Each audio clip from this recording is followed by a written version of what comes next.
성도 여러분 안녕하셨습니까? 성경 아카데미 7번째 시간입니다. 오늘은 창세기 원역사에 있어서 노아 홍수가 주는 그리스도인의 교훈을 들어보도록 하겠습니다. 기도드리고 시작하겠습니다. 세상을 홍수로 심판하셨던 하나님 아버지, 이 시간 우리들에게 홍수로 주님이 심판하신 그 역사의 의미를 깨우쳐 주옵소서. 의로우시고 또한 자비하신 하나님께서 어떻게 지금은 세상을 다스리고 계신지, 우리는 어떻게 주 예수 그리스도를 기다리는 선한 양심을 가지고 세상을 살아야 할지 주님의 성령님, 우리 각자를 가르쳐 주옵소서. 주 예수 그리스도의 이름으로 기도드립니다. 아멘. 창세기 7장에서 그야말로 온 세상을 뒤덮은 하나님의 홍수 심판의 기사를 우리가 보게 됩니다. 이 홍수 때문에 땅에 있는 모든 생명체들은 목숨을 잃었습니다. 오직 방주 안에 있는 노아의 가족들, 그리고 하나님이 노아에게 방주 안에 태우도록 명령하신 선택받은 짐승들만 살아남을 수 있었습니다. 하나님이 홍수를 통해 심판하셨던 이 과거의 심판의 역사는 모든 피조물들에게 정말 잊을 수 없는 엄청난 심판의 사건이었음을 알 수 있습니다. 홍수가 창일했을 때 방주 바깥에 있던 그 어떤 것도 코로 숨을 쉬는 것이라면 결코 살아남을 수 없었습니다. 하나님의 심판은 정한 때에 내려졌고 아무도 하나님의 은혜 없이는 살아남을 수가 없었습니다.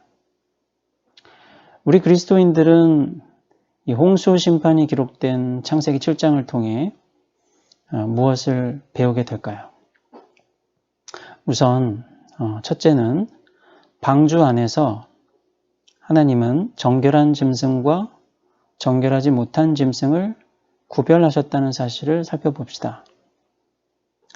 여호와께서는 노아에게 정결한 짐승은 암수 7씩, 정결하지 못한 짐승은 암수 2씩 취하라고 명령하셨습니다. 이때 우리는 여호와께서 정결한 짐승을 정결하지 못한 짐승보다 더 많이 남기신다는 사실을 알 수 있죠. 그리고 짐승들은 노아에게 스스로 나아왔습니다. 즉 하나님이 짐승들에게도 노아에게 찾아가도록 명령하신 것이고 그 짐승들이 순종한 것이죠.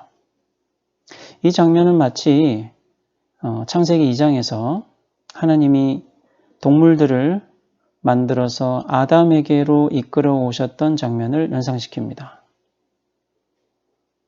이 노아는 그때 아담처럼 땅에 있을, 그러니까 땅에 살아남아 다시 번성하게 될 짐승들의 보호자, 보존자 역할을 하게 되는 것이죠. 노아는 방주에서 나온 감격의 날 여호와를 경배합니다. 이때 오직 정결한 짐승 중에서만, 또 정결한 새들 중에서만 선택하여 번제로 하나님께 드립니다. 여기서 우리는 성경의 첫 번째 5권의 책에서 등장하는 이 정결한 짐승과 번제에 대한 기록을 보게 되는 셈이죠. 성경의 첫 번째 5권이란 우리가 흔히 모세오경이라고 부르는 창세기부터 신명기의 책을 뜻합니다. 사실 창세기부터 신명기는 모세가 기록했죠. 그 모세는 지금 노아로부터 엄청난 시간의 간격을 가지고 있습니다. 그러니까 한참이나 노아의 시대로부터 뒤에 모세가 하나님께 번제에 대한 혹은 정결하거나 부정한 짐승에 대한 율법을 받게 될 텐데, 그런데도 노아는 벌써 마치 그런 율법을 알고 있기라도 한 듯이 정결한 짐승 중에서 택하여 번제라는 제사의 절차에 따라 하나님을 예배한 모습을 보는 것입니다. 여기에 어떤 뜻이 있을까요? 중요한 것은 이 모세오경의 첫 번째 독자들은 그 모세를 통해 이 모세오경을 듣거나 보았던 출애굽한 이스라엘 성도들이었다는 사실이죠. 비록 모세가 태어나고 또 모세의 동시대의 이스라엘 성도들이 살았던 시대보다는 너무나 멀리 한참이나 떨어져 있는 옛 시간이었겠지만, 이 노아가 했던 행동들, 또 노아 시대에 하나님이 내리신 의로운 심판의 의미는 우선적으로 모세를 통해 하나님의 율법을 받았던, 그러니까 시내산에서 하나님과 언약을 맺고 하나님 나라의 백성이 되기로 약속한 이스라엘 성도들에게 있었던 것이죠. 바로 그 성도들이 노아 홍수 사건을 어떻게 이해했을 것인가 헤아려 보는 것이 오늘날 우리가 홍수를 통해 교훈을 배우는 데에도 꼭 짚어보아야 할 부분입니다. 왜냐하면 성경은 역사 속에서 누군가 구체적인 사람을 통해 누군가 구체적인 독자나 청중들에게 하나님께서 그 뜻을 전하신 책이기 때문이죠. 바로 그때의 의미를 정확히 알수록 지금 우리가 무엇을 알아야 하는지도 그만큼 잘 알게 됩니다. 모세가 이스라엘에게 무엇을 이 노아 홍수를 통해 말했을까요? 율법에 따르면 부정한 것은 성도가 멀리해야 합니다. 특히 여호와께 가까이 가는 제사장은 더욱 그렇죠. 여호와를 섬기는 데 사용하는 기물들은 거룩해서 아예 정결한 금으로 감싸기도 했었습니다. 정결하다는 말은 정금이라는 말에도 쓰였거든요. 그 정결한 금이란 뜻이죠. 성도는 자기를 여호와께서 말씀하신 그대로 정결한 상태로 유지해야 하고요. 그러기 위해서는 음식이나 짐승의 사체나 질병에 관련해서 신경 써야 할 것들이 많았습니다.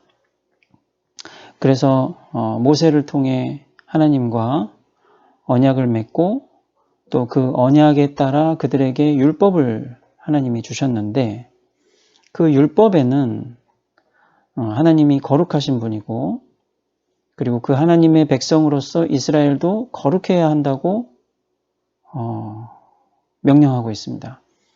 그 거룩하기 위한 방법 중에 하나는 성도들이 율법의 가르침에 따라 자신들을 정결하게 유지하는 것이었습니다.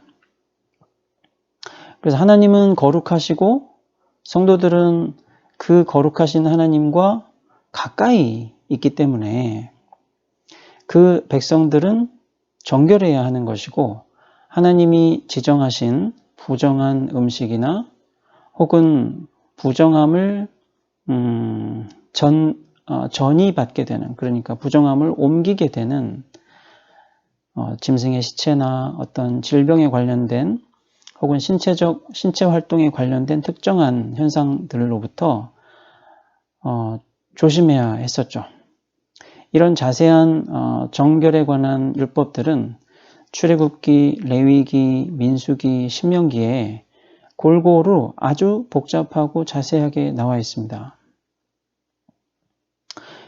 결국 여호와께서는 이 노아 홍수 사건을 통해 이스라엘 백성들에게 우리는 거룩하신 하나님, 창조주 심판주께 정결해야 한다는 가르침을 주신 것이죠. 물론 여호와께서는 정결한 생물과 부정한 생물 둘 다 홍수로부터 보존하셨습니다. 그래서 이 두 가지가 다 하나님의 선택을 받아 노아에게 나와서 방주를 타게 된 것이죠.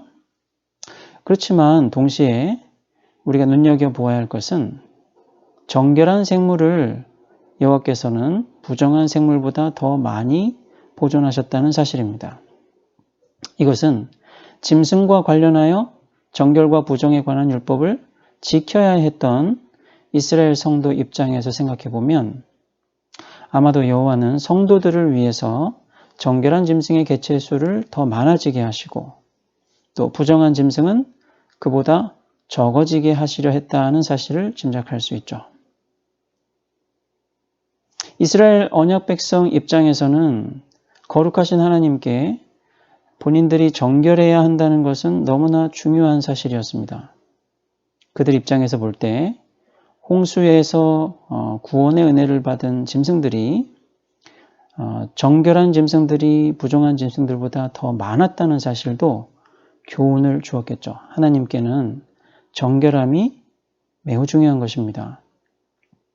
그리고 그 노아와 가족들 역시 그런 하나님의 은혜를 받아서 방주 안에서 생명을 유지할 수 있었죠. 여러분, 우리는 우리 자신의 정결에 관심을 기울여야 합니다. 어떻게 해야 할까요? 우리는 그리스도의 한 번 십자가에 죽으신 대속의 보혈의 은혜를 입었습니다. 이미 십자가에서 그리스도와 함께 죽고 다시 살아난 우리는 예수님의 보혈 이외에 다른 어떤 것으로 제사를 통해서 정결을 구할 필요도 없고 그 밖에 어떤 율법을 지키는 것으로도 이미 그리스도의 보혈의 은혜로 얻은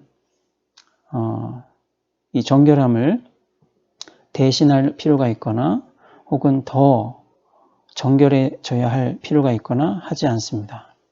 우리는 이미 온전히 그리스도와 함께 연합하여 거룩한 성전의 하나하나 지체가 된 자들이죠.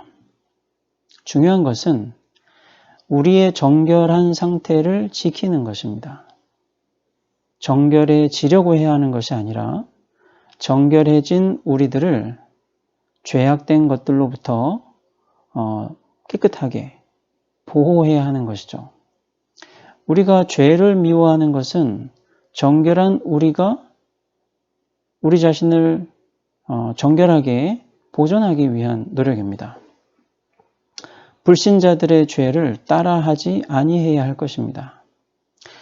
다시 한번 기억해 보십시오. 우리는 이 세대를 본받지 말아야 하죠.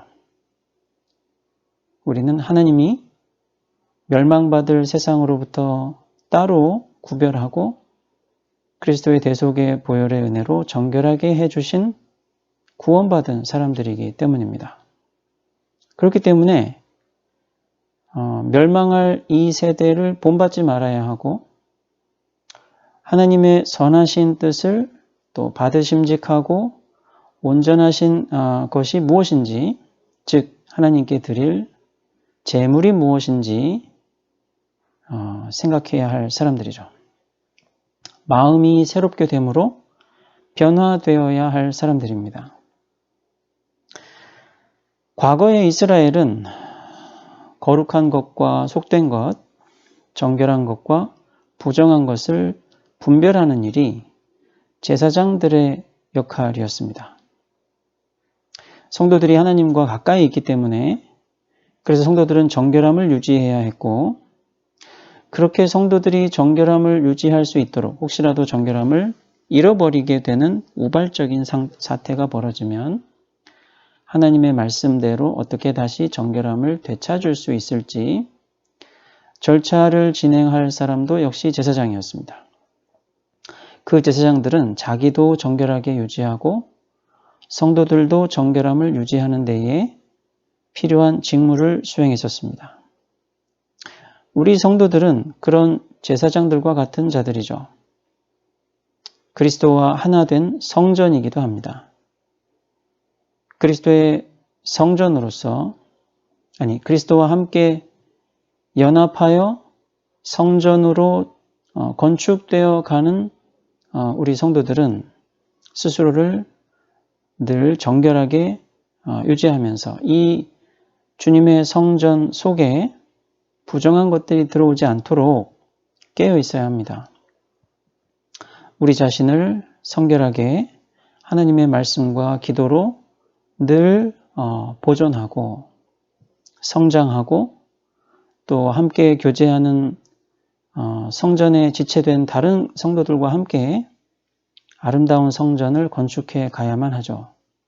좋은 관계를 맺고 사랑하면서 성도와 성도의 관계에 부정한 것이 있지 않도록 그리스도의 피로 정결하게 된 성도와 성도가 세상 사람들이 보기에 참으로 깨끗하고 아름다운, 그리고 무엇보다 하나님의 심판을 견딜 수 있는 안전한 방주와 같은 사람들이 되어야 합니다. 성결에 이어서 우리가 살펴보고 싶은 두 번째 교훈은 온 세상을 물로 뒤덮은 심판이 주는 교훈입니다. 노아 홍수는 그야말로 세상을 다 뒤덮은 엄청난 물의 심판이었습니다. 왜 이렇게 온 세상을 물로 뒤덮는 심판을 여호와께서는 내리셨던 것일까요? 온 세상을 물로 뒤덮은 심판은 여호와의 임재가 충만한 세상을 나타내기 때문입니다. 세상을 물로 다 뒤덮은 바로 그 장면이 사실은 헤아릴 수 없는 하나님의 무서운 심판의 시련이기도 했었고, 동시에 바로 그 무서운 심판 자체가 부인할 수 없는 하나님의 세상에 가득한 임재이기도 했었습니다. 하나님의 심판은 하나님의 임재와 같습니다. 바로 그 교훈을 좀 자세히 살펴보도록 하겠습니다. 방주 안에 노아와 온 가족이 들어갔습니다. 그리고 여호와의 말씀대로 짐승들도 다 들어갔습니다. 드디어 비가 내리기 시작합니다. 여호와는 40일 동안 낮에도 밤에도 계속 비를 내리셨습니다. 11절에 보시면 큰 기품의 샘들이 터지고 하늘의 창들이 열려서 40주야 동안 비가 땅에 쏟아졌다고 합니다. 큰 기품의 샘들, 또 하늘의 창들이라는 말은 모두 창조주 하나님께서 물을 다스리시는 분이라는 사실을 알려줍니다. 큰 기품의 샘들이라는 표현에서 기품이라는 말은 창세기 1장 2절에 나옵니다. 거기 보시면 흑암이 기품 위에 있고 하나님의 영은 수면 위에 운행하시니라고 말씀하죠. 여기서 수면은 물 위라는 뜻입니다. 그러니까 기품은 헤아릴 수 없이 엄청난 태초의 물을 가리키고요. 그 태초에 하나님의 영께서 물 위에서 감돌고 계셨습니다. 18절에서 말씀하기를 방주가 수면 위에서 다녔다고 하는데요. 창세기 1장 2절을 염두에 두고 생각해 보면 마치 하나님의 영께서 수면 위에서 운행하시던 바로 그 태초와 같은 상태가 지금 벌어진 것이죠. 세상 전체를 물이 다 뒤덮고 있고 그 수면 위에서 방주가 움직이고 있습니다. 이 장면은 태초에 하나님의 영께서 수면 위에서 그 기품이라고 말한 깊은 엄청난 물 위에서 감돌고 계셨던 모습과 비슷하죠. 물이 모든 산보다 더 높이 찼고 그렇게 150일 동안이나 땅을 뒤덮었습니다. 코로 숨쉬는 짐승부터 사람까지 모두 죽었습니다. 자, 이렇게 물이 온 세상을 다 뒤덮었고 그 물 위에 하나님의 영을 연상시키는 이 노아의 방주가 감돌고 계셨다는 것은 무슨 뜻일까요? 그만큼 창세기 1장 2절을 생각해 본다면 그만큼 창조 이전의 온 우주는 하나님의 임재가 충만했다는 뜻이 아니겠습니까? 어떤 분들은 하나님이 빛이 있으라고 말하기 전에는 굉장히 상태가 안 좋았다가 이제 하나님이 창조를 시작하시면서 비로소 세상이 좋아지기 시작했다고 생각하십니다. 꼭 틀린 것은 아닌데 중요한 것은 창조 이전의 상태를 말하는 창세기 1장 2절도 온전히 창조주께서 모든 것을 다 지배하고 다스리시는 모습을 그리고 있다는 것이죠. 땅이 혼돈하고 공허하며 뭔가 좀 나쁘다는 뜻 아닌가 생각할 수 있지만 흑암이 깊음 위에 있고 흑암 이러면 좀 뭔가 바람직하지 못한 것처럼 느껴지죠. 하지만 바로 뒤에서 뭐라고 말씀합니까? 하나님의 영께서 수면, 그 깊음과 관련된 거죠. 수면 위에 운행하신다. 하나님이 계시지 않았다면 그 상태가 땅이 혼돈하고 공허하고 흑암이 깊음 위에 있다고 하는 상태가 뭔가 부정적인 느낌으로 느껴질 텐데 그 창조 이전의 상태를 성경은 하나님의 영께서 감돌고 계셨다. 운행하셨다. 그 운행하다, 감돌다는 말은 마치 새가 뭔가 이렇게 사랑스럽게 자신의 새끼를 이렇게 감싸는 이미지와 비슷합니다. 품는 이미지와 비슷해요. 그래서 하나님의 영께서 수면 위에 감돌고 계시는 모습은 그 태초의 상태를 자비롭게 그리고 절대적인 주권을 가지고 지배하고 계심을 보여주는 장면이죠. 그런데 우리는 여기서 바로 그와 비슷한 장면을 온 세상을 뒤덮고 있는 홍수의 장면을 통해 다시 보게 되는 것입니다. 하나님이 창조 세계를 물로 심판하셨죠. 그것은 하나님의 영께서 태초의 상태에서 그러셨던 것처럼 바로 지금도 노아 시대에 홍수가 났던 그 상황 속에서도 모든 것을 다 철저히 통치하고 계시다는 뜻을 나타내고 있습니다. 세상을 다 물로 뒤덮으셨죠. 다시 한번 온 세상에 가득한 창조주 하나님의 임재, 통치를 과시하는 장면입니다. 다만 이번에는 심판으로 그렇게 하신 거죠. 태초의 상태 속에서는 하나님이 심판을 통해 그렇게 하신 것이 아니었습니다. 하지만 이번에는 하나님의 심판을 통해 우주 전체를 다 뒤덮고 있을 만큼 빠짐없이 다스리고 계시는 하나님의 임재를 나타내셨습니다. 그래서 우리는 노아 홍수 사건이 하나님의 무서운 심판은 틀림없이 사실이지만 이것은 하나님의 영광스러운 임재의 강력한 모습을 드러내는 사건이라고도 할 수 있습니다. 우리가 어떤 어려운 일이 생기면 흑암, 혼돈, 공허 같은 것을 경험할지도 모릅니다.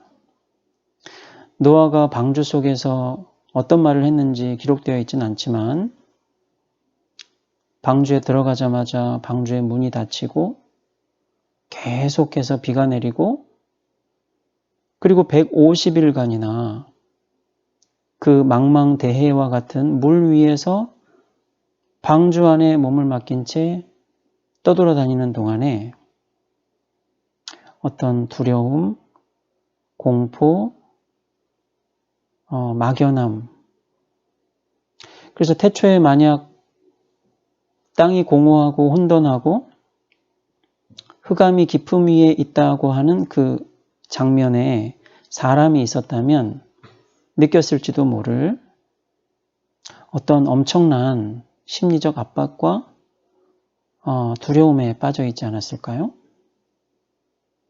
그 방주 안에서 하나님의 자비하심을 바라며 다시 마른 땅에 내려갈 날을 기다리는 것은 정말로 두려움 중에 하나님을 바라보며 기다려야 했던 너무나 특별한 경험 아니었을까요?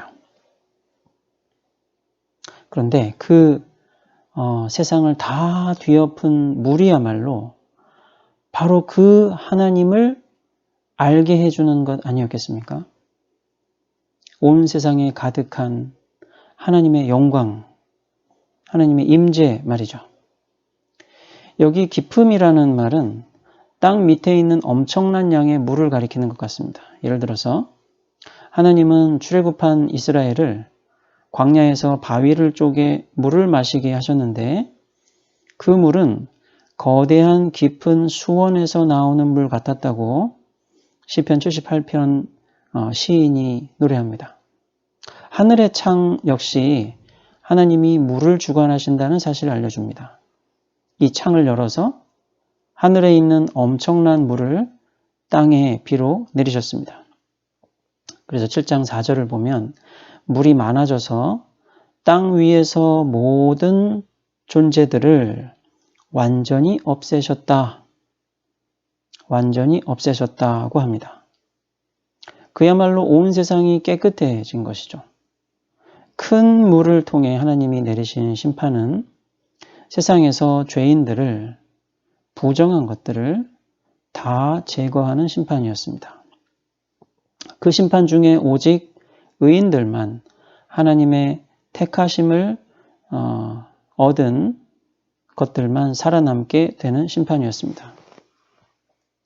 우리 성도들은 영이신 하나님의 통치가 온 우주의 충만함을 믿어야 합니다. 혼돈하고 공허할 때도, 살면서 너무 막연하고 언제 안정이 다시 찾아올지 알 수 없는 두려움 속에서 마치 노아처럼 하염없이 물이 가라앉기를 바라고 기다리는 마음처럼 그렇게 간절히 질서와 평안을 기다리는 시간 동안에도 우리는 하나님이 계시지 않은 것이 아니라 바로 그 혼돈과 공허가 하나님의 충만한 임재의 증거임을 믿어야 합니다. 하나님은 바로 그 혼돈과 공허에서도 수면 위에 운행하시는 영으로 계셨던 것이고 홍수를 통해 다시 한번 모든 것을 다 다스리고 계시는 창조주이심을 증명하셨습니다. 우리는 이 믿음을 가져야 합니다. 그러면 홍수가 끝난 이후 세상을 살아가는 우리들이 때로 다시 또 혼란하고 공허한 세상을 경험하더라도 여전히 이 혼돈과 공허를 지배하시며 세상 어디에나 계시고 다스리시는 하나님을 철저히 믿을 수가 있습니다. 하나님의 심판이 온 세상을 속속들이 철저하게 심판할 것을 믿을 수 있습니다. 조금 더 성경을 살펴보겠습니다. 하나님은 홍수 이후에도 지상에서 완전히 없애시는 것들이 있습니다. 홍수를 통해 지상에 있는 멸망해야 할 것들을 없애셨듯이 홍수 이후에도 모든 생물을 다 그렇게 없애시지는 않았지만 하나님은 반드시 완전히 없애실 것들이 무엇인지를 역사를 통해 그때그때 알려주셨습니다. 하나님과 성도의 원수들을 없애십니다. 하나님의 원수들, 성도의 원수들은 완전히 없어질 것들입니다. 그 좋은 예가 아말렉이었죠. 이들은 출애굽할 때 이스라엘이 피곤한데 그때 뒤에서 처지고 있는 백성들을 노략질했던 여호와께서 당신의 원수로 부르시던 자들이죠. 또 성도 중에 언약을 배신하고 우상 숭배하는 자들을 여호와께서는 철저히 없애기로 하십니다. 예를 들어 금송아지를 숭배하고 범죄했던 이스라엘도 그렇게 하시려고 했었습니다. 모세의 적극적인 호소와 하나님의 자비하심이 없었다면 이스라엘이었다 하더라도 우상 숭배하는 자들이 되어 완전히 없어질 뻔했습니다. 성도는 어떤가요? 성도는 혹시라도 완전히 사라질 위기에 처하더라도 하나님의 은혜로 결코 사라지지 않고 끝까지 생존하게 되는 은혜를 누립니다. 그래서 자식이 없이 부모가 죽게 되더라도 남아있는 가족들이 그 죽은 성도의 이름으로 하나님이 주신 이 하나님 나라의 기업을 계속 유지할 수 있도록 하나님은 제도를 정하셨죠. 사사시대에 보면 베냐민은 참 죄인이었습니다. 그래서 하나님의 심판을 받아 거의 사라질 뻔했지만 그들은 성도였기 때문에 하나님은 얼마 남지 않은 베냐민 자손들이 끊어지지 아니하도록 그들이 결혼을 하고 자녀를 낳을 수 있도록 허락하십니다. 동시에 하나님은 성도의 죄악을 완전히 없애십니다. 시편 51편 3절을 보면 그래서 성도는 이렇게 기도했죠. 주의 많은 자비를 쫓아 나의 죄과를 도말하소서. 여기 도말하다는 말은 완전히 없애다는 뜻입니다. 여러분, 우리 성도들은 예수님의 다시 오심을 기다리며 살아갑니다. 그것은 마치 홍수가 온 세상을 뒤덮고 있는데 예수라는 방주 속에 들어와 기다리다가 물이 빠지고 다시 새하늘과 새 땅에 안착하게 될 날을 바라보는 것과 같은 경험입니다. 예수 안에 있는 것은 세상에 어떤 일이 생기더라도 결코 위험하지 않고 결코 죽음을 당하지 않는 안전한 생명의 안식처에 있다는 뜻이죠. 베드로의 말을 들어보십시오. 베드로전서 3장 21절에 노아 홍수의 물은 마치 성도들을 구원하는 세례와 같다고 합니다. 무슨 말이냐면요. 예수 그리스도께서 부활을 통해 지극히 높은 곳에 왕으로 등극하셨습니다. 그때 그리스도와 함께 죽고 부활한 성도들에게는 하나님을 향한 선한 양심이 있다고 합니다. 하나님께 요청을 드리는 선한 양심이 있다고 합니다. 이것을 하나님을 향해 선한 양심이 드리는 간구라고 베드로는 말합니다. 그리고 베드로는 이것을 성도를 구원하는 세례라고 부릅니다. 그러니까 그리스도와 함께 죽고 그리스도와 함께 다시 살아나는 것이 일종의 세례인데 그 세례를 받은 사람의 특징이 있다는 것이죠. 그것은 하나님을 향해서 그 사람이 가진 선한 양심이 간구를 드리는 특징이 있다는 겁니다. 이 세례를 받은 사람들은 방주 안에서 구원받은 노아와 그 가족과 같습니다. 이 세례를 받지 못한 사람들은 방주 밖에서 홍수로 죽은 모든 사람과 같습니다. 그렇다면 성도가 하나님께 드리는 어떤 간구가 성도를 구원하는 그 세례와 같을까요? 구약 성도의 경우 이런 기도를 드립니다. 시편 69편에 15절, 28절을 보시면 큰 물이 나를 엄몰하거나 깊음이 나를 삼키지 못하게 하소서. 여기서 큰 물 깊음은 노아 홍수 시대의 세상을 뒤엎은 그 홍수를 연상시키는 표현이죠. 그런데 성도는 이 물이나 깊음에 빠지지 않도록 구원해 달라고 하면서 하나님께 기도하기를, 그렇지만 나의 원수 주님의 죄인들을 생명책에서 도말하셔서 완전히 없애셔서 의인과 기록되게 마소서라고 기도합니다. 홍수 속에서 구원받았던 노아의 가족들을 연상시키는데, 그 사람을, 노아의 가족들을 닮은 이 시편 69편의 시인은 자기를 이 큰 물과 깊음에서 구원받게 해달라고 하면서, 그렇지만 하나님의 원수, 죄인들은 반드시 다 완전히 없애달라고 기도합니다. 또 시편 109편을 보면 비슷한 기도를 들을 수 있습니다. 악한 입과 괴사한 입을 열어 성도를 치는 거짓된 혀, 자기를 사랑하는 사람을 오히려 이유 없이 공격하는 악인들, 그들을 향해서 시인은 이렇게 기도합니다. 그들의 후사가 끊어지게 하시며 후대에 저희 이름이 도말되게 하소서. 여기 도말된다는 건 완전히 없어지게 해달라는 말이죠. 노아 홍수 심판은 우리 그리스도인들에게 하나님을 향한 선한 양심을 갖도록 가르쳐줍니다. 이 선한 양심은 그리스도의 십자가의 대속의 은혜를 받고 성령을 받았기 때문에 가지는 양심이죠. 이 양심을 가진 사람은 죄인들에 대한 하나님의 형벌을 기도할 줄 압니다. 고난을 받으면서 정결하고 예배하면서 살아갈 줄 압니다. 주 예수님이 오셔서 죄인들을 완전히 심판해 주시기를 요청할 줄 압니다. 그래서 선지자 예레미야도 비슷하게 기도했습니다. 여호와여, 그들이 나를 죽이려 하는 계략을 주께서 다 아시오니 그 악을 사하지 마시며 그 죄를 주의 목전에서 완전히 없애지 마시고 그들로 주의 앞에 넘어지게 하시되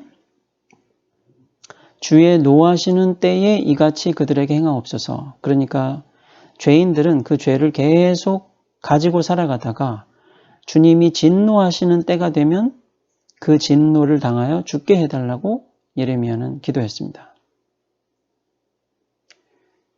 바로 그날은 어떤 날인가요?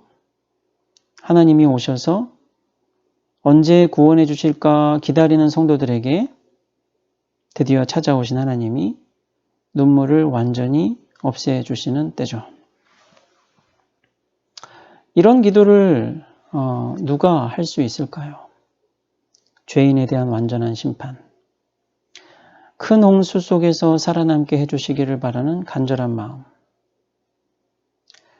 아마 모든 사람이 누구나 쉽고 편하게 언제나 드릴 수 있는 기도는 아닐 것입니다.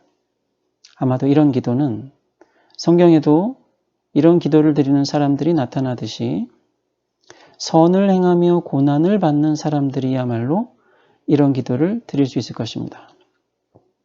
조금 전에 소개해드린 69편의 시인도 109편의 시인도 바로 그런 성도들이었습니다. 베드로가 성도들에게 선한 양심을 가지라고 말하는데 그 선한 양심을 가진 사람 역시 선을 행하며 고난을 당하는 사람이라고 합니다.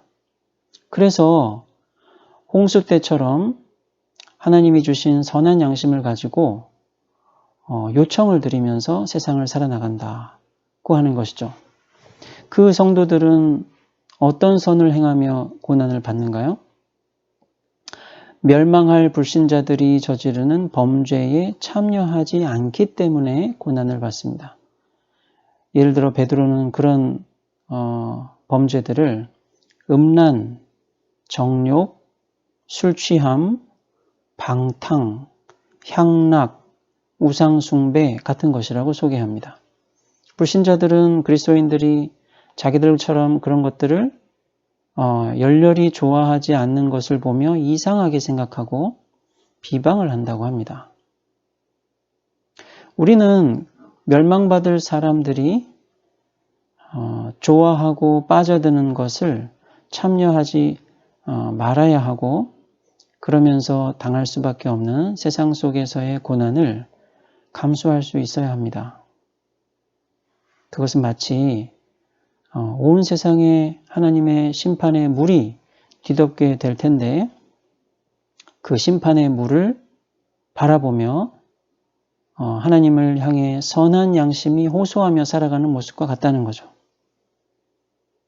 그런 사람들은 뜨겁게 사랑하는 사람이라고 합니다. 봉사하는 사람이라고 합니다. 하나님의 뜻대로 고난받는 사람이 홍수 속에서 예수님의 구원을 기다리는 의인들입니다. 여러분들은 어떻게 세상을 살아가고 계십니까? 코로나 시기에 신앙생활 하는 데 있어서도 이런저런 어려움들이 있으실 수 있죠. 혼란스러우실 수 있습니다. 공허할 수 있습니다.